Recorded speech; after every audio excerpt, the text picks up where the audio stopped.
Hello and welcome everybody to our webinar for today. Today I'm very pleased that we have Dorothy Kronick to help us understand what is going on with the U.S., as I just called it, an invasion-ish intervention, whatever we're doing in Venezuela. So help us understand whatever we're doing as the U.S. in Venezuela. Dorothy Kronick is an associate professor of public policy at the Goldman School of Public Policy at Berkeley. I've known Dorothy for a pretty long time now, and I know that she's done all this great work on Latin American politics, especially focused on all sorts of issues of Venezuelan politics. I mean, she was interested in Venezuela before Venezuela was cool. Um, and her work has been published all over the place, including in the American Political Science Review, the Journal of Politics, Science Advances. She's also commented on Venezuela in places like the New York Times and the Washington Post. So I'm going to let Dorothy tell us all about what is going on in Venezuela. So take it away, Dorothy. Thank you so much for having me. What is going on in Venezuela? So I think we're all here because 17 days ago on January 3rd, the US military carried out strikes on 12 targets within Venezuela and captured and extracted then President Nicolas Maduro and his wife Celia Flores and brought them to New York, where they are now in custody. So what I thought I'd do just in very brief remarks before we go to discussion and Q&A is talk a little bit more about what happened that day. Maggie said invasion-ish. What are we doing? What did Trump say? And then also what's happening now, and then maybe just open a conversation about what might happen next. Okay, so going back to January 3rd, hours after Trump announced that the US military had captured and extracted Nicolas Maduro and Celia Flores, he gave a press conference in which he announced that the US would be running Venezuela and that we would be working with Delcy Rodriguez, who until then had been Nicolas Maduro's vice president. And in some ways, this wasn't surprising. So there had been rumors for months, and it was even reported in the New York Times in the fall that Delcy was a possible successor to Nicolas Maduro, that possibly there were conversations between Delcy and other Chavista leaders and the Trump administration. But in other ways, it was deeply surprising to hear Trump say that the United States would be working with Delcy, in part because she was vice president in this administration that Trump had long criticized as illegitimate, and in part because while it is true that in many ways she has moderated over recent years, historically, Delcy was very much in lockstep with Maduro, in line with longstanding Chavista rhetoric that rejects U.S. intervention, that rejects U.S. imperialism, and her family background. So her father, he's kind of been glossed in the press as a Marxist guerrilla, but I think that that's maybe not the best way of thinking about it. He founded a political party that was a left-wing splinter faction of a party that was itself a left-wing splinter faction of Venezuela's major left party. And I was actually just reading his collected speeches, and he was a kind of deeply ideological Marxist. And so many reporters and analysts have reported that the experience of her father, who then also orchestrated the kidnapping of an American businessman and was arrested and tortured and killed by Venezuela's elected government in the 1970s, that experience was tremendously radicalizing for Delcy Rodriguez and Jorge Rodriguez, right? So to hear Trump say, oh, we're working with this person who was vice president under a regime that we have long claimed is totally illegitimate, and then on the other hand, to have Delcy turning around with her background and working with Trump, I think in some ways was surprising.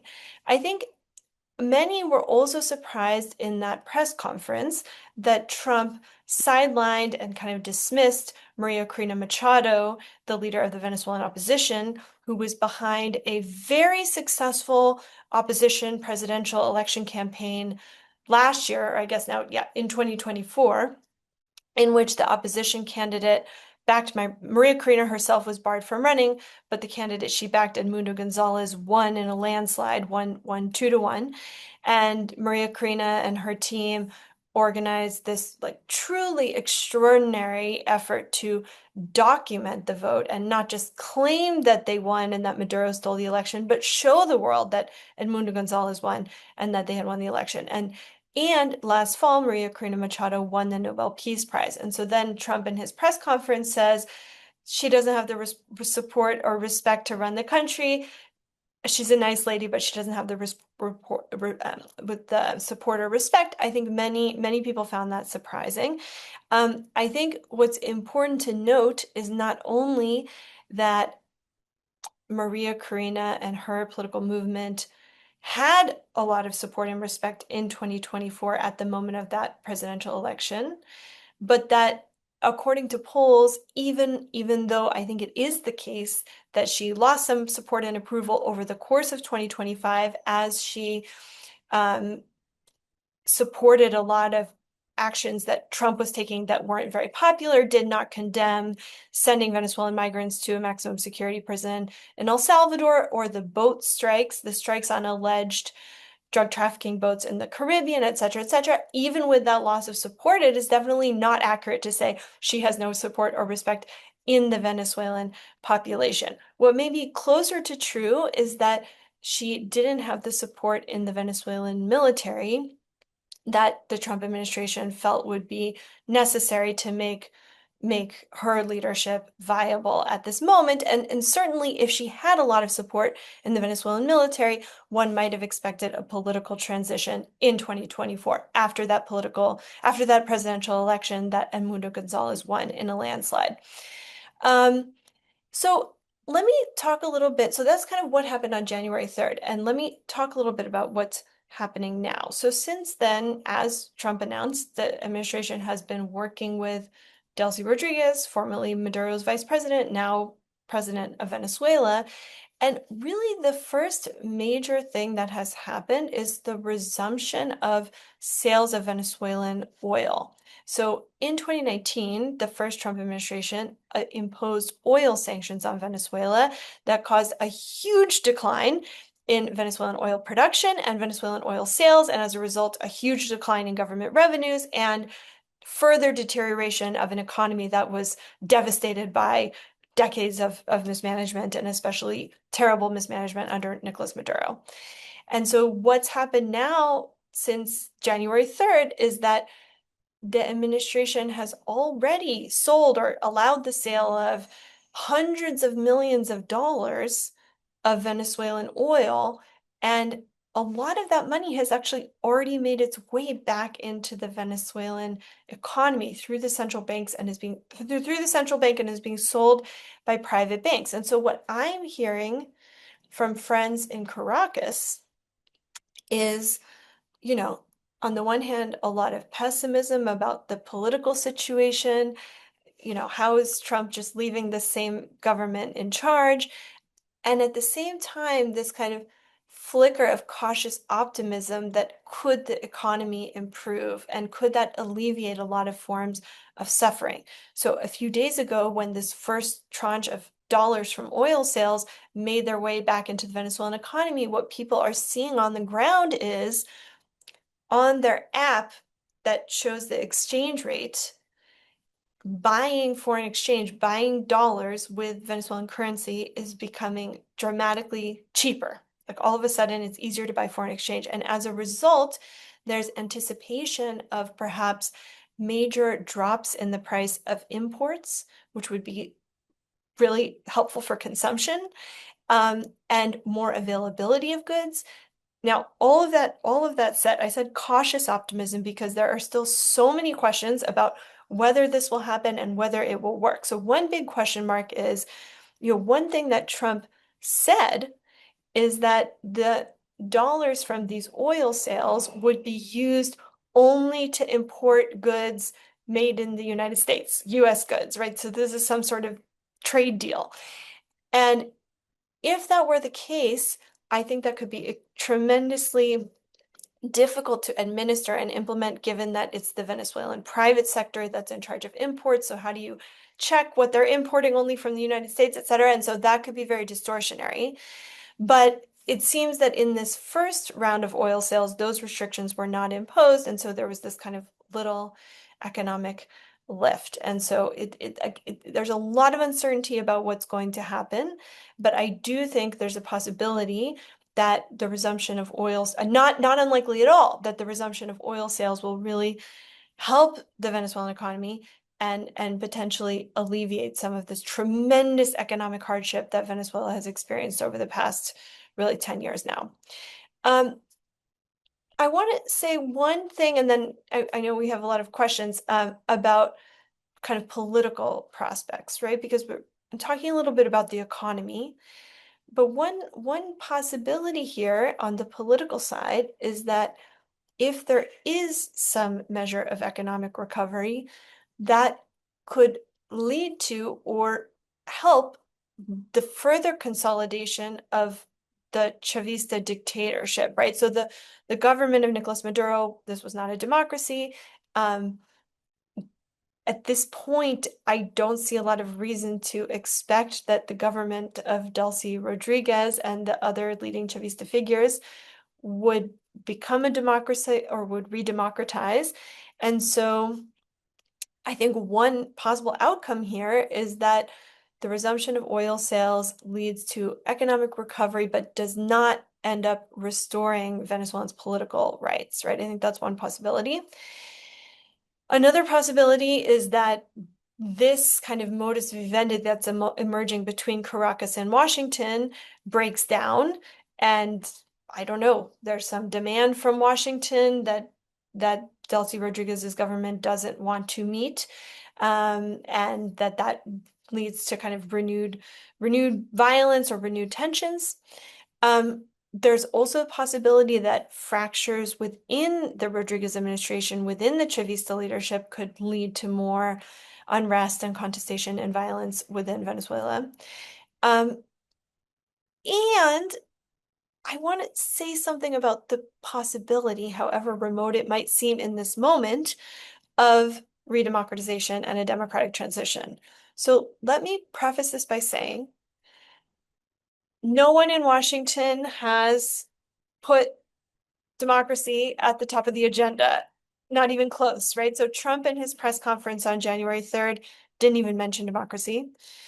Rubio, in an interview the next day, a journalist asked him about a timeline for elections, and he just looks at the camera and says, elections, right? Like that, elections. And we haven't heard anything about this, right? And obviously Delcy Rodriguez is not a pro-democracy activist, to put it mildly. And at the same time, I can't give up hope, and I think there's a path. And one thing that I want to point out here is that Venezuela does have a really long history of elections, of extraordinarily high turnout, of kind of democratic traditions and institutions that, of course, have been massively debilitated in recent years and weakened. But yet that kind of, as we saw in the presidential election in 2024, the habit of participating in elections, the habit of defensa del voto, like monitoring the vote and documenting the vote, those traditions are very strong. And in fact, Venezuela's electoral technology, meaning the physical voting machines that have been in use for, 20 years now, also were what allowed the opposition in 2024 to show the world that Edmundo Gonzalez won that election, right? And so there's a lot of kind of electoral technology, infrastructure, the shadow of former institutions and tradition and practice that I think make some of the comparisons we've seen in the press where people say, well, Venezuela is Iraq or Libya, et cetera, are really not the right comparison, right? And so do I anticipate that Washington will say, use this new leverage to require that the Delcy Rodriguez government add opposition members to the Supreme Court or to the Electoral Council, or or, require opposition representation in the cabinet, or promote the kind of institutional reforms that political scientists have long recognized are needed for a more stable democracy, like lowering the stakes of power. No, does that seem likely? Is that what people are talking about? No. And again, I, for one, can't just give up all hope that any of that could be on the agenda on the horizon. And I do think that there is so much activity and energy in the Venezuelan electorate, in Venezuelan political activists and NGOs and human rights organizations, that there is some base for those changes. Is not impossible. So let me stop there. And I know Maggie had a few questions to start, and then I hope we can have a conversation with everyone here as well. Great, thanks, Dorothy. Yes, if you have a question, I already see some in the Q&A, but please type your question into the Q&A, and I'll make sure we try to get to them all. One sort of more like table setting question I had for you was you just brought up like this long history of democracy in Venezuela. 30 years ago, it was one of the most stable countries in Latin America. So how did we get Chavez and Maduro? How did it become a dictatorship? Why did the economy entirely collapse in about 2017? I mean, that was like the hard collapse in 2017. But if we go back further, like, why did we see the economy collapse? Wow, yes. We could talk about those questions for the rest of the day. Let me start with, maybe rather than starting with why Chavez came to power in 1998, although I would love to talk about that and I have done some published work on that, maybe just starting with the present and thinking about the economic collapse. So I guess what I would say about Venezuela's economic deterioration is this has been the largest peacetime economic contraction in recorded economic history. So the Venezuelan economy collapsed 70%, basically. And just by like way of comparison, the US during the Great Depression, the cumulative collapse over a longer period was 24%. Is that something like that, Maggie? That 2008, the US economy, I think, shrank 4%. So 70% is a lot, right? And what are the causes of this? I think we need to really put them in two buckets.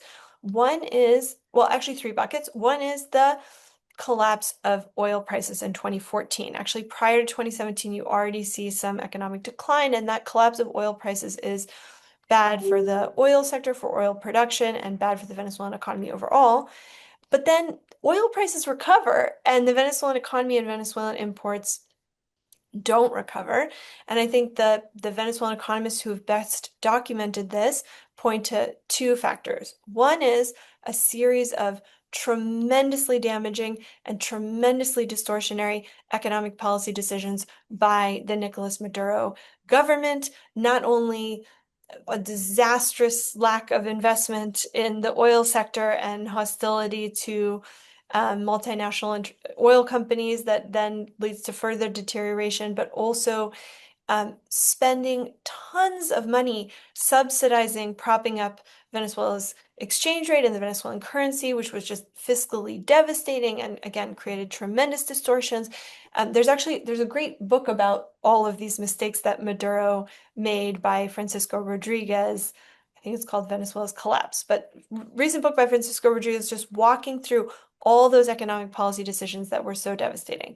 But then the other factor, of course, is US sanctions. And actually, I see a question in the chat from William. To what extent do we attribute these economic issues to sanctions? So in 2017, as Maggie, I think, was mentioning, there were not the oil sanctions, but other sanctions that affected Venezuela's access to credit and access to international financial markets. And so already we see the 2017 sanctions affecting the economy. And then early 2019 is the imposition of oil sanctions that absolutely devastates oil production and oil sales. And so there is some debate, I think, to answer William's questions, there's some debate among Venezuelan economists about the relative role of Maduro's terrible economic mismanagement versus US sanctions in producing the 70% decline. Some estimates are 50% is due to sanctions, and in the absence of sanctions, the economy would have declined 35%, which is still huge, right? But is kind of more there's more precedent for it. 35% collapse. We see many kind of macroeconomic populist cycles in Latin American history that have that size of contraction.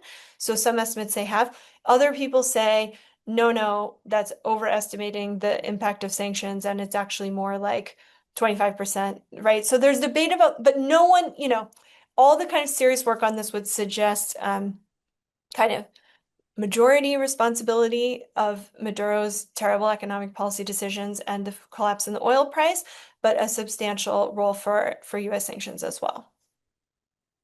Great.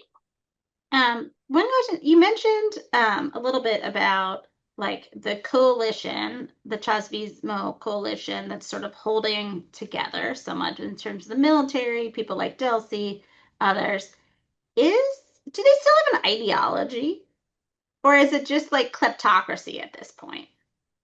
That is such an interesting question. To the extent that Chavismo ever had an ideology, and let me say, one thing that people always kind of talked about distinguishing Chavez from, say, Fidel or even Evo Morales and other kind of left presidents of the early 2000s is that Chavez um, didn't have this kind of gaggle of intellectuals writing, there was no kind of party organ with lots of clear ideological statements. So it was always kind of fluid in that way. And that said, to the extent that there were these core kind of elements of Chavez's worldview of being anti-imperialist, anti-United States, and also like past Venezuelan governments, very much, state investment in the economy, tremendous levels of state spending.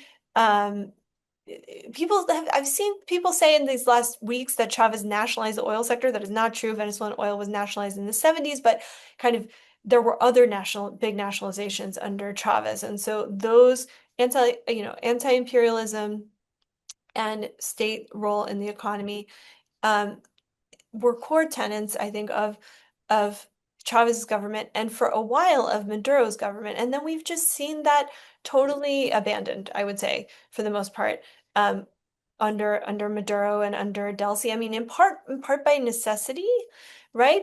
But over the past few years, the Maduro government liberalized, not politically, but in terms of economic policy, and removed a bunch of controls and and and some people would say became a government of austerity, like a neoliberal almost economic policy. Again, in part by necessity, but that was a complete departure, I think, from the economic ideology to the extent that there was any of the Chavez government. And then also, on the imperialism, um, here we have Delcy Rodriguez, working with Trump. So I think that is an ideological departure as well. Yeah, great. And then I'm going to ask you one more question before I ask a couple more from the Q&A. What is up with the cartels?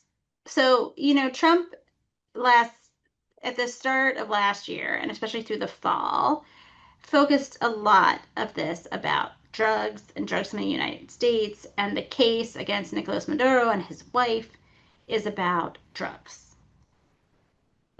What have you heard anything about like what are the cartels doing? What is the government doing with the cartels? And even just stepping back a sec, how how much do people think that Maduro and the government was involved with the cartels um, versus they didn't either they were worried about trying to take them on because they're worried about violence similar to what we've seen elsewhere, or they couldn't take them on. Yes, super interesting. So I will answer your question about what is known about drug trafficking in Venezuela and the involvement of Maduro in particular and other people in the government in general.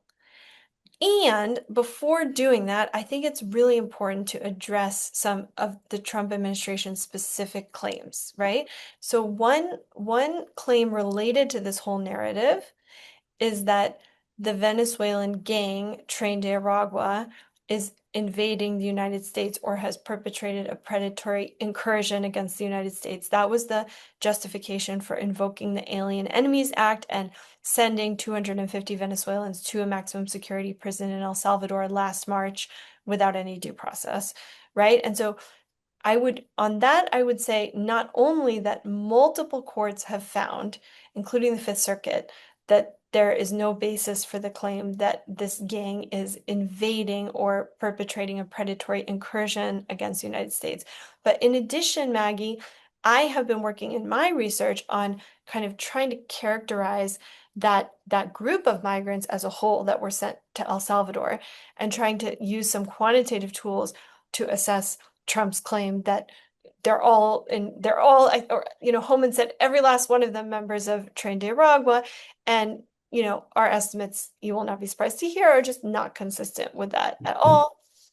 Um, Also, in the days since January 3rd, there was a White House, at least a tweet saying that Maduro was a major supplier of the fentanyl that is the source of the tremendous drug crisis and overdose crisis we have in the United States.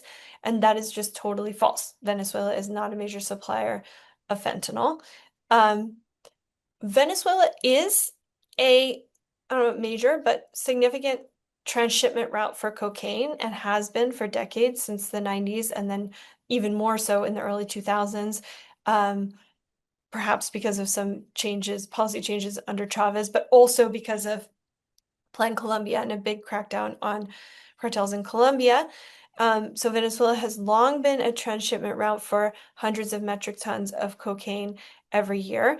And it has long been the case that Venezuelan government officials have been implicated in that. In fact, the term that you've heard Trump throwing around, cartel de los soles, cartel of the suns, is a term that was the advent of that was in the 1990s because Venezuelan generals have sun insignia on their uniforms. And in the 90s, there was a famous case of a member of the National Guard who was indicted and tried for drug trafficking. And so there was this discussion of Venezuelan military involvement in drug trafficking. And there were even rumors of Venezuelan presidents pre-Chavez being involved as well. I can tell you about that. And when we were together at Stanford and I was doing my dissertation, I actually wrote a paper about cocaine trafficking through Venezuela. And I was very intrigued at that time, this was whatever, 2015, by this idea of cartel of the suns, and then ended up having a footnote in that paper saying it's really a figure of speech. Like this is not actually a cartel. That was the understanding at the time. That was long before Trump was on the political scene or talking about this issue, right? So um, in terms of Maduro, what exactly was his role in drug trafficking? That I don't know. I do think the general kind of perception and sense from reporters who worked on this is um, the Venezuelan government was deeply implicated in allowing drug trafficking. That is very different from being like the operational head of a cartel, right? And I, for one, will be very interested to see whether these specific charges that are being brought in the Southern District of New York about narcoterrorism, about cocaine trafficking, and about, I think, wielding a machine gun for the purposes of drug trafficking, whether Maduro will be convicted ultimately on those charges, I will be very interested to see. Great. All right. We have several questions asking about the ties between Venezuela and Cuba.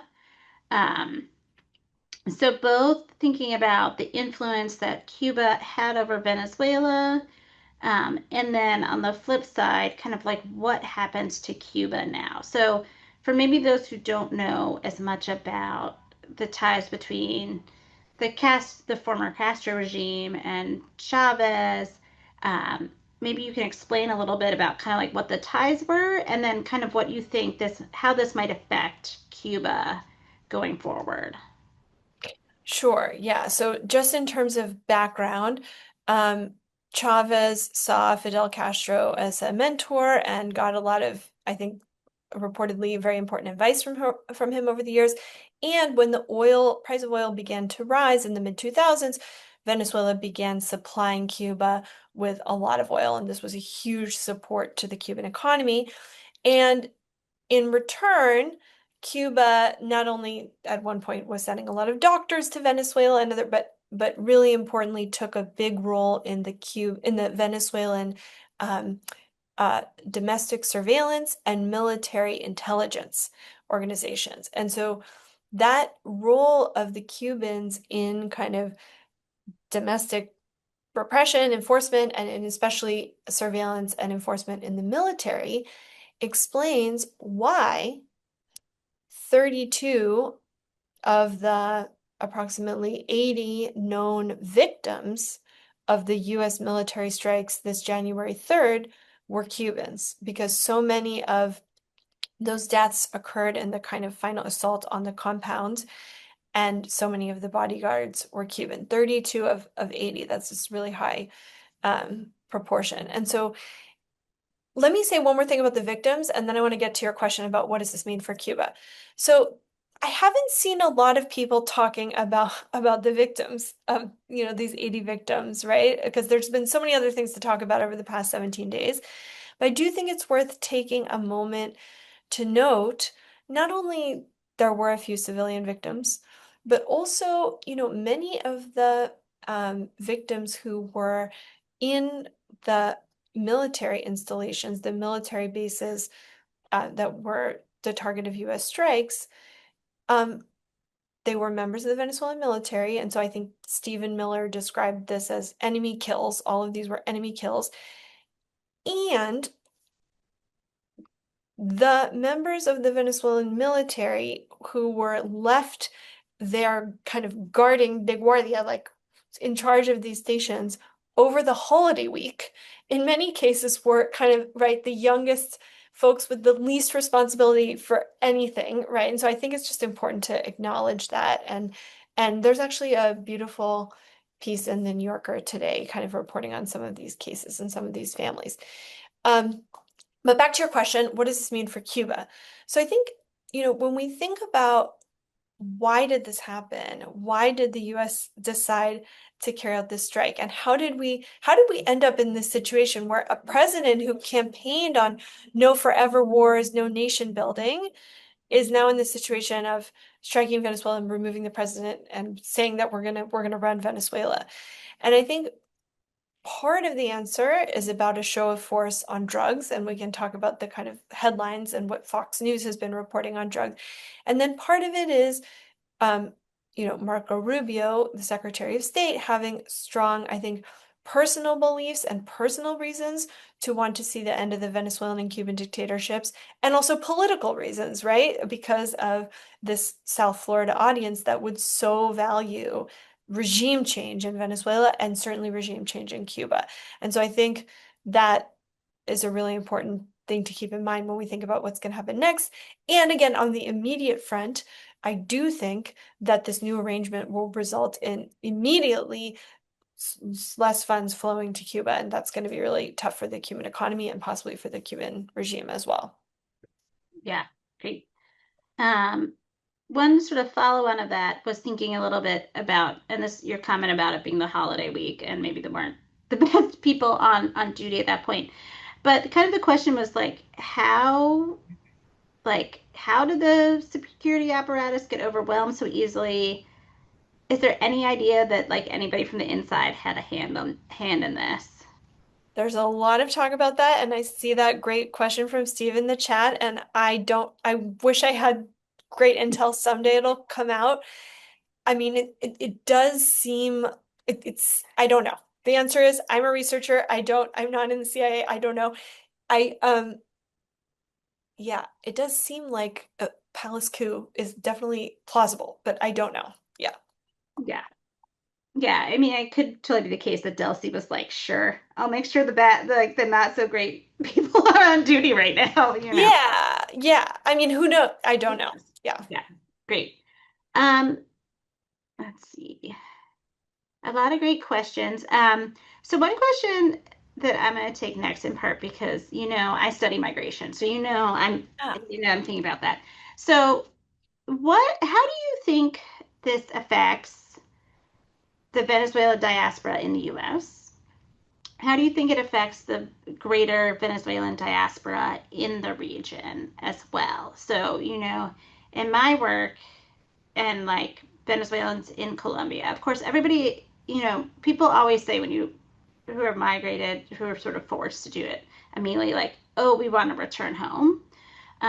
But do you think we're likely to see people returning home anytime soon? And how do you think this might affect the Venezuelan diaspora in the US for good or for ill?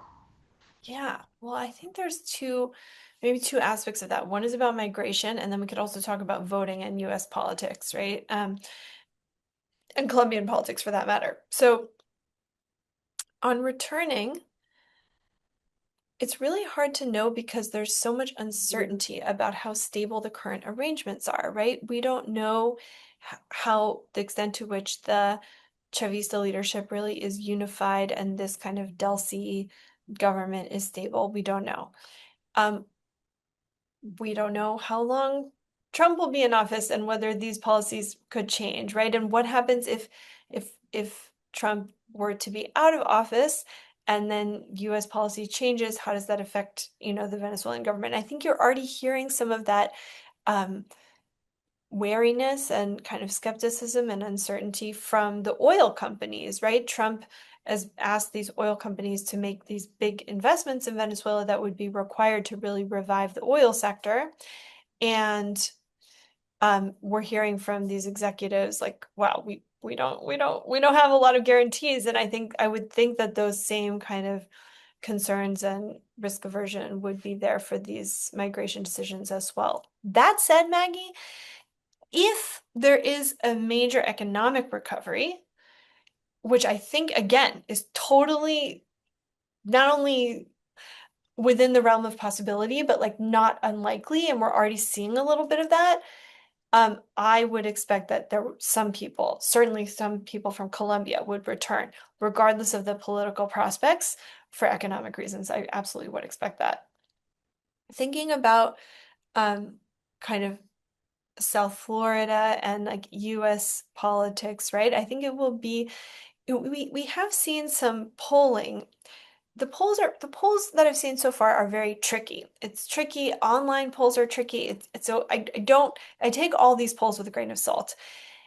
That said, my sense from the polls is this intervention was more popular than you might expect, right? People kind of see this as like successfully removing this incredibly unpopular dictator. And so there's some popularity to that. And at the same time, when we're thinking about the Venezuelan diaspora in the United States, I would think there is not going to be a lot of enthusiasm or satisfaction with leaving Delcy in charge, even if the economy recovers, right? There's got to be some discontent about that. And so I think how this plays out politically in the United States may depend on what kind of political developments we see over the next year.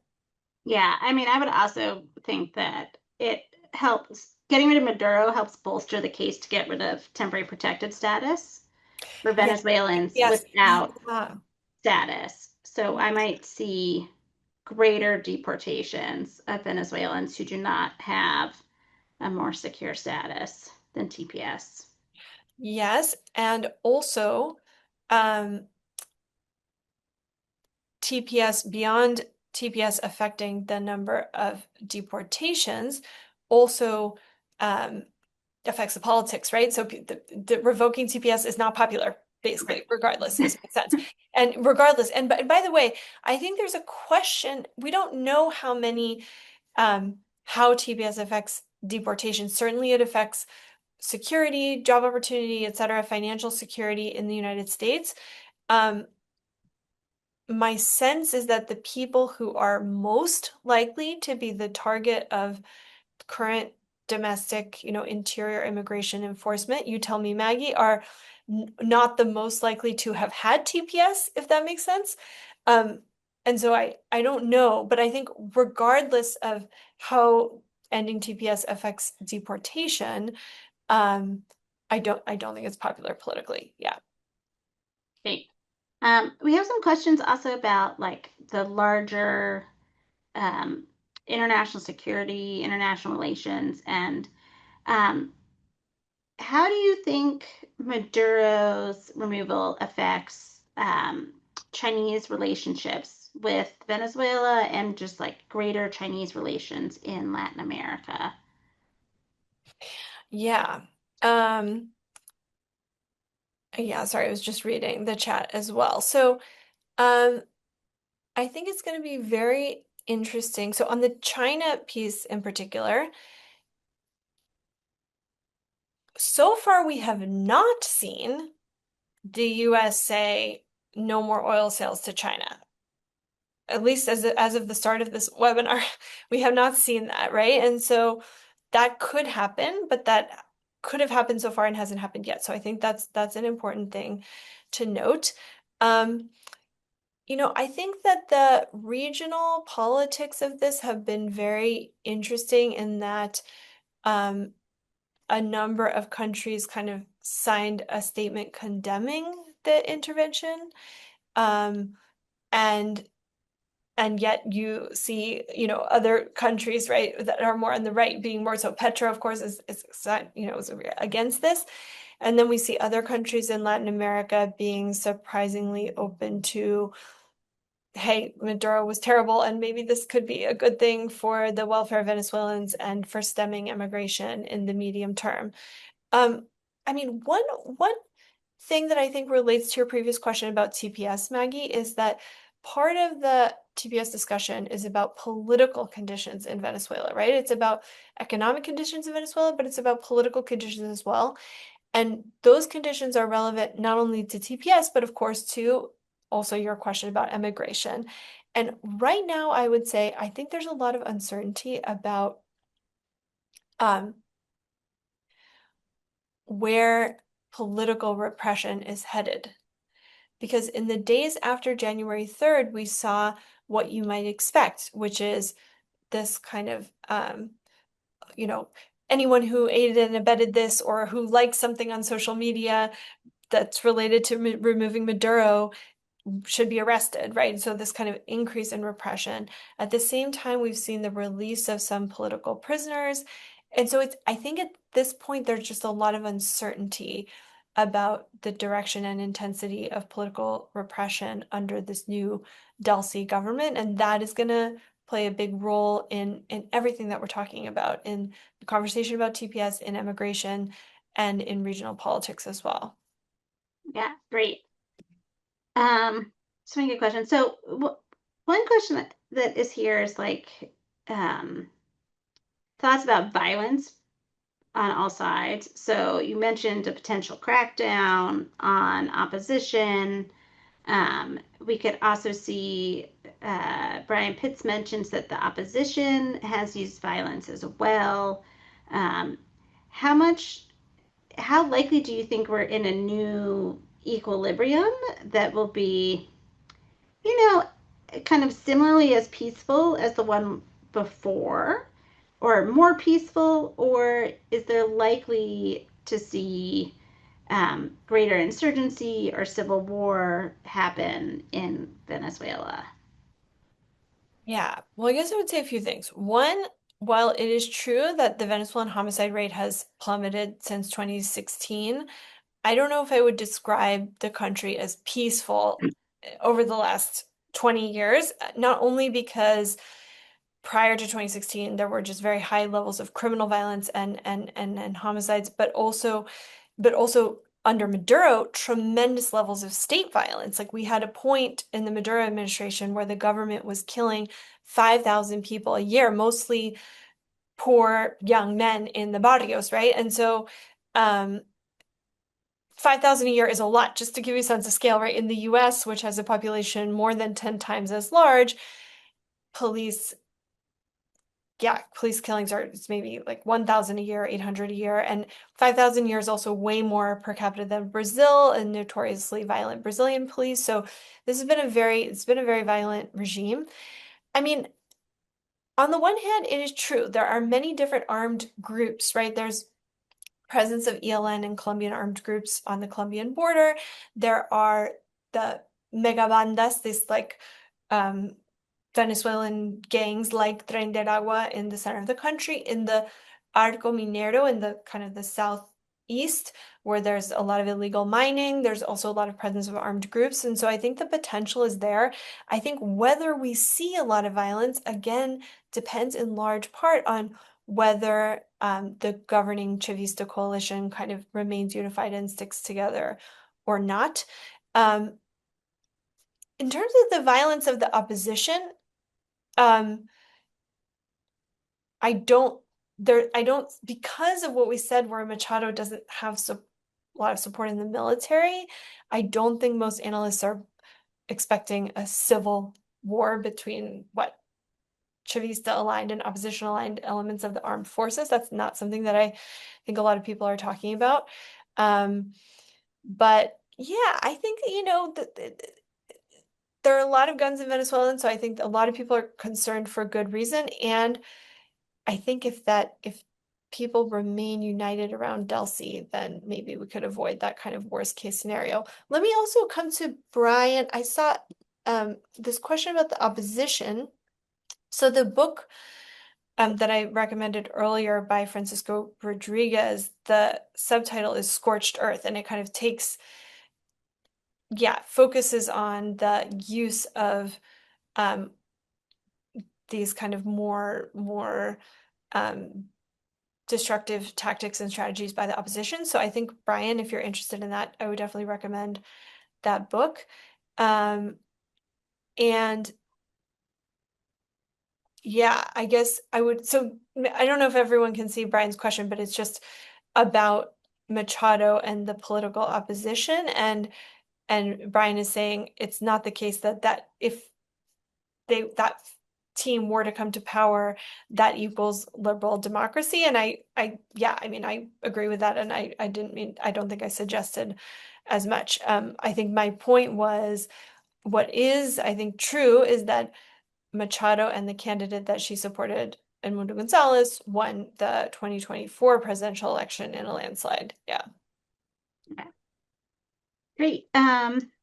So then thinking about state collapse and like concerns that the military could splinter, does the various did the Maduro and the Castro and the I'm sorry Chavez regime before it, did they do a good enough job of sort of like rotating generals around, or do generals have like their own base of support that we might be worried about could lead to a challenge, especially if, right now we're setting up these expectations that a lot more money is coming in. So you would imagine each general is thinking like, okay, I'm going to get paid.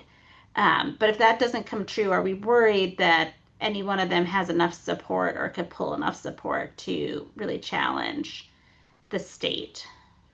Well, let me recommend some great work on that. So I think the short answer, Maggie, is the Chavez and Maduro governments.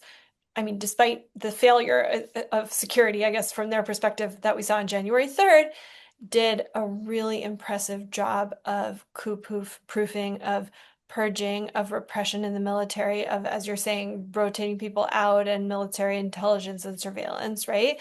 Um, um, Harold Trincunas at Stanford had a great book on civil military relations in Venezuela going through into the beginning of the Chavez period. And then John Polga Hekimovich, I believe is how you pronounce his last name, has some great recent work on coup proofing, purges, and repression within the military and kind of helping, I think, helping people understand how it's possible that with this presidential election in 2024, the military nevertheless continued supporting this incredibly unpopular regime. I think there's some really good work on that. Yeah.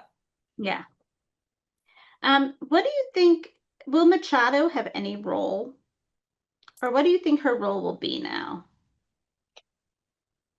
Yeah, it's a great question. I mean, I think she's indisputably is still kind of the leader of the opposition. If you look at polls, I think despite, again, losing some popularity relative to that high point in 2024, remains Venezuela's most popular living politician. So she is kind of voicing these policy preferences. Um, and at the same time, as I said, Trump in his press conference kind of sidelined her, and it certainly does not seem imminent that she's going to be taking on a leadership role in the government, right? So I think I guess the most likely thing is that she continues to play a leadership role in the opposition, um, but not imminently in the government itself. Yeah. All right. Then two sort of like two different thoughts about how this plays out in the US is one, you've given a little bit of thought about the trial. Do you have any sense of any more sense? I know you're not a legal expert about what do you think's likely to happen at the trial?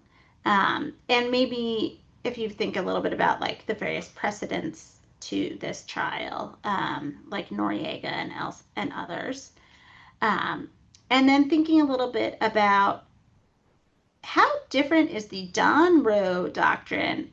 Not necessarily the Monroe Doctrine is pretty different from, but like the Roosevelt, was it the Roosevelt Corollary? I think, thinking more about like the Roosevelt Corollary. And so maybe just stepping back there and just thinking a little bit more about, many ways how different is the real difference that like we took out Maduro openly versus sending just the CIA in to take him out, or is this a real break with our policy in Latin America? Yeah, great. Well, one thing that I think has been interesting is that it is so tempting to draw these historical parallels. And the more I try to think about historical parallels, the more this feels different, right? So even Panama and Noriega, which you mentioned, and a lot of people have drawn this parallel to Panama, was just totally different in so many ways. I mean, not only in the scale of the military operation, but not only in what preceded it, right? A U.S. service member had already died right before the U.S. invasion of Panama and the removal of Noriega, but also in that event, we landed 26,000 U.S. troops arrived in Panama, and even so, it took weeks before that conflict was over. Hundreds of Panamanians died, and I don't know, 20 something US service members died. And all of that was the case, even though Panama was, as one Venezuelan journalist put it, the first time Trump brought up the possibility of US military intervention in Venezuela was pre-invaded because we already had the base there, right? And so this was just really different in so many ways. And also the implications for the economy were really different. So I think that's like a really difficult parallel. And then when you think about other, um, the many episodes of US intervention in Latin America and attempts at regime change, although this is not regime change. Maduro was removed, but the regime is still there, right? But I've seen a lot of other parallels drawn as well that also don't seem right. So people compare this to, say, our action in Guatemala in 1954, removing Jacobo Arbenz, um, and where the US had a very kind of direct military role. And so in that case, maybe there's that parallel.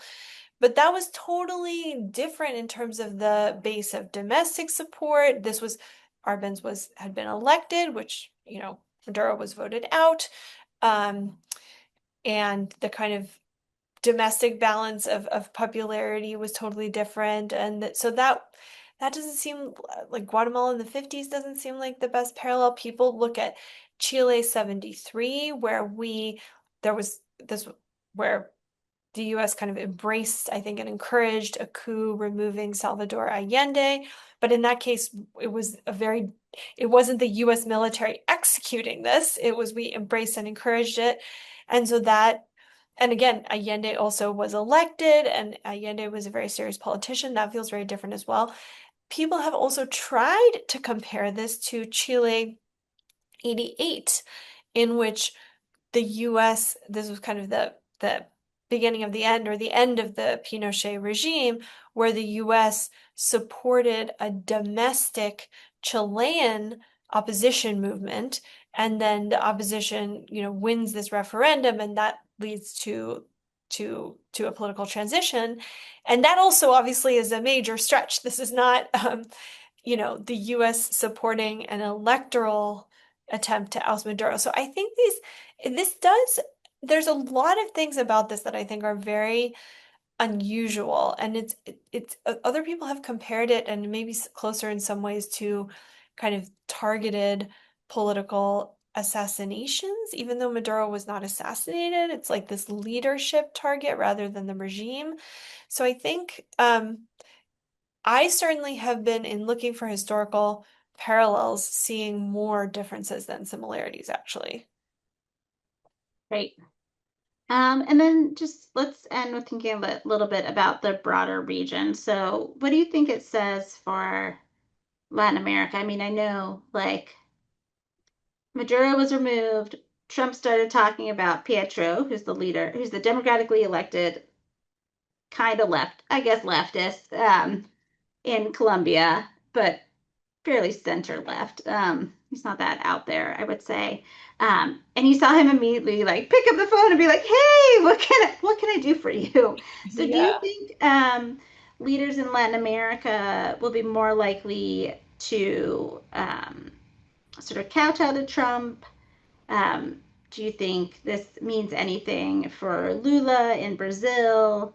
Um, and I mean, of course, like it says, like, oh, the communist regime in Cuba, maybe we're coming for you, but like we've been saying that for ever now. So like I don't know. I don't know how much like the Cubans are like, well, how different is this than, many other times before. So what do you think about like the broader effects on Latin America? Yeah.